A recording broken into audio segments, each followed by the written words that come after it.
In this video, I'm going to show you how to calculate the average in Excel using two simple methods. First, let's understand what average means. The average, also called the mean, is calculated by adding all the numbers together and then dividing by the total number of values.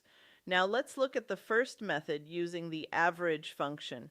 Click on the cell where you want the result to appear, then type an equal sign followed by the word average and open a bracket.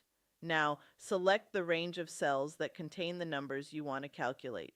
After selecting the range, close the bracket and press Enter. Excel will instantly calculate and display the average of those values. You can also type the cell range manually if you know it.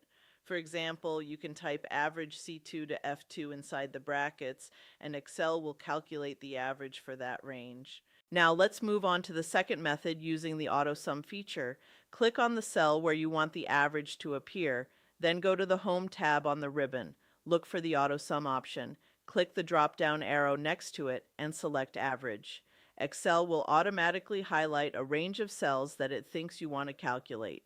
Make sure the selected range is correct and then press Enter. Excel will then calculate the average and display the result in the selected cell.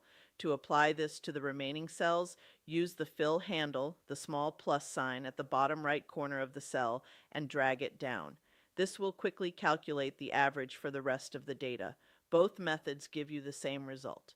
The first method gives you more control, while the second method is faster and easier, especially when working with larger data sets. This is how you can quickly calculate averages in Excel.